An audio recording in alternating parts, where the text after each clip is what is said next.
गांव का नाम सुंदर नगर है। चारों तरफ हरियाली है। एक तरफ लल्लन, एक सीधा साधा आदमी अपनी चाय की टपरी पर चाय बना रहा है। दूसरी तरफ एक दुकान बहुत शानदार तरीके से सजी हुई है, जिस पर एक बड़ा बोर्ड भी लगा है, भोलू पनीर वाला, असली और ताज़ा। भोलू, जो थोड़ा मोटा है और जिसकी आंखों में लालच साफ झलकता है, अपनी दुकान के आगे खड़ा है। दुकान के दो हिस्से हैं। एक तरफ कच्चा पनीर रखा है और दूसरी तरफ तवे पर पनीर टिक्का सिक रहा है। क्या बात है भोलू भाई, आज सुबह सुबह दुकान बड़ी चकाचक सजा रखी है। कोई खास बात है क्या? अरे लल्लन भाई, ये बिजनेस करने का टाइम है। अपने सुंदर नगर में हमारा पनीर कितना फेमस है ये तो तुम्हें पता ही है। मेरा पनीर टिक्का खाने के लिए लोग दूर दूर से आते हैं। सुनते हो, कल रात को जो नया केमिकल लाए थे वो कुछ ज्यादा ही डल गया क्या? पनीर कुछ ज्यादा ही सफेद और रबर की तरह फूला हुआ लग रहा है। चुप कर, तुझे बिजनेस के बारे में क्या पता?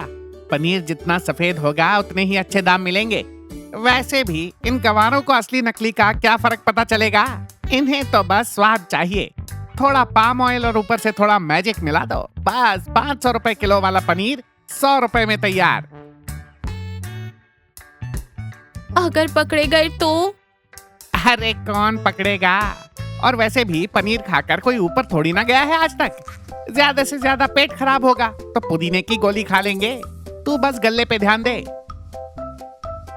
उम्र 35 साल, एक पढ़ा लिखा नौजवान जो शहर की नौकरी छोड़कर गांव में खेती कर रहा है। राम राम भोलू काका। आओ रमेश बाबू, बोलो आज क्या दूं? कच्चा पनीर या मेरा स्पेशल पनीर टिक्का? काका, आज पनीर कुछ अजीब सा लग रहा है, रबर की तरह खिंच रहा है और इसमें से कोई अजीब सी महक भी आ रही है। अरे नहीं बेटा, एकदम असली और गाढ़े दूध का है ना, इसलिए ऐसा लग रहा है। तुम शहर में रहे हो, तुम्हें इस गांव के असली पनीर का स्वाद क्या पता। ये लो, थोड़ा टिक्का चक्कर देखो। फिर वो रमेश को एक पनीर टिक्का देता है। स्वाद तो ठीक है, लेकिन मसाला कुछ ज्यादा ही है। खैर, आधा किलो कच्चा पनीर दे दो, माँ को आज मटर पनीर खाना है। ये लो बेटा, एकदम ताजा पनीर है। रमेश पैसे देकर चला जाता है। भोलू कोमल की तरफ देखकर आंख मारता है। रमेश की माँ कौशल्या रसोई में मटर पनीर बना रही है। रमेश वहीं बैठा है। रमेश बेटा, आज ये पनीर कैसा है? चाकू से कट ही नहीं रहा, ऐसा लग रहा है जैसे कोई चमड़ा काट रही हूँ। मुझे भी सुबह भोलू काका की दुकान पर कुछ गड़बड़ लगी थी माँ। वो पनीर कुछ ज्यादा ही चमक रहा था। थू थू थू, कैसा स्वाद है ये? इसमें दूध का तो कोई स्वाद ही नहीं है। ऐसा लग रहा है जैसे कोई कड़वी दवाई खा ली हो। अचानक कौशल्या के पेट में बहुत तेज दर्द उठता है। रमेश घबराते हुए आता है। क्या हुआ माँ? पता नहीं बेटा, अचानक पेट में बहुत तेज दर्द हो रहा है और चक्कर भी आ रहे हैं।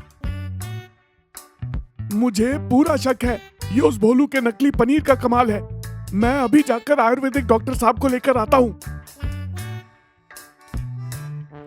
भोलू की दुकान पर काफी भीड़ है। लोग पनीर टिक्का खा रहे हैं।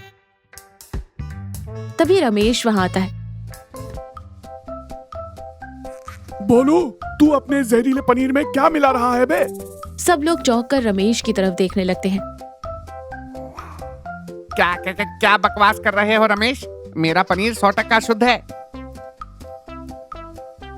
शुद्ध है? तेरा शुद्ध पनीर खाकर मेरी माँ की हालत बहुत खराब है। डॉक्टर साहब ने बताया है कि पनीर में खतरनाक केमिकल्स और पाम ऑयल मिलाया गया है। उनके पेट में इन्फेक्शन हो गया है। हे भगवान! तो मुझ पर इल्जाम लगा रहा है? मैं कितने सालों से इस गांव में पनीर बेच रहा हूँ, आज तक किसी ने कोई शिकायत नहीं की। लल्लन अपनी चाय की दुकान से आगे आते हुए कहता है। रमेश सच कह रहा है भोलू भाई, कल रात से मेरे पेट में भी गड़बड़ है। मैंने भी कल तुम्हारा टिक्का खाया था। भीड़ में से 2-3 लोग और कहते हैं कि उनके भी पेट में दर्द की शिकायत है। भाइयों, ये दुष्ट चंद पैसों के लिए हमें जहर खिला रहा है, हमारी जान के साथ खेल रहा है। इसे तो किसी भी कीमत पर नहीं छोड़ना चाहिए। तू मेरा क्या बिगाड़ लेगा? मैं फूड इंस्पेक्टर को बुलाऊंगा, तेरे इस नकली पनीर का पूरा भांडाफोड़ होगा। भोलू और कोमल बहुत ही घबराए हुए बैठे हैं। मैं तो पहले ही कहती थी कि ये सब मत करो। अब क्या होगा? फूड इंस्पेक्टर आ गया तो हमें जेल जाने से कोई नहीं बचा सकता।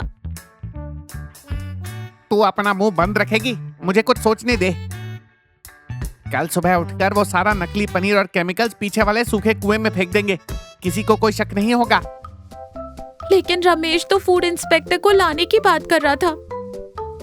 आने दे, जब उसे यहाँ कुछ मिलेगा ही नहीं तो वो क्या कर लेगा? हम कह देंगे कि पनीर खत्म हो गया है। भोलू की दुकान बंद है।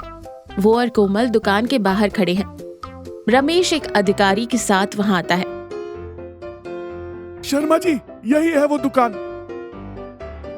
दुकान तो बंद है। साहब, आज पनीर खत्म हो गया है। कल दूध थोड़ा कम आया था ना, इसलिए। ये झूठ बोल रहा है। चेकिंग के डर से इसने जानबूझकर दुकान बंद कर दी है। दुकान खोलो भोलू, मुझे अंदर चेकिंग करनी है। भोलू डरते डरते दुकान खोलता है। शर्मा जी अंदर जाकर सब कुछ ध्यान से चेक करते हैं, लेकिन उन्हें कुछ नहीं मिलता। बच गए। रमेश जी, मुझे तो यहाँ कोई संदिग्ध चीज नहीं मिली। सब कुछ साफ सुथरा है। लेकिन शर्मा जी, मेरी माँ की जान जाते जाते बची है। तभी भोलू के घर के पीछे रहने वाली कमल अम्मा हाफते हुए वहां आती है। उनके हाथों में एक डिब्बा है। अरे रमेश बेटा, ये देख, ये मुझे क्या मिला है। ये क्या है अम्मा? अरे आज सुबह सुबह ये भोलू और इसकी पत्नी पीछे वाले कुएं में कुछ फेंक रहे थे। मैंने छुपकर सब देख लिया। जब वह चले गए तो मैंने जाकर ये डिब्बा बाहर निकाल लिया। इसमें कोई अजीब सा सफेद पाउडर भरा है। कमल अम्मा वो डिब्बा शर्मा जी को दे देती है। शर्मा जी डिब्बे को सूंघकर और थोड़े से पाउडर को उंगली में लेकर देखते हुए कहते हैं, बाप रे, ये तो यूरिया और सिंथेटिक डिटर्जेंट का मिक्सचर है। नकली दूध और पनीर बनाने के लिए इसी का इस्तेमाल किया जाता है। ये तो इंसानों की जान के लिए सीधा खतरा है। भोलू और कोमल के चेहरे का रंग उड़ जाता है।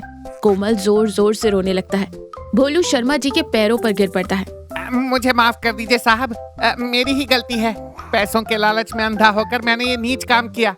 माफ कर दूं?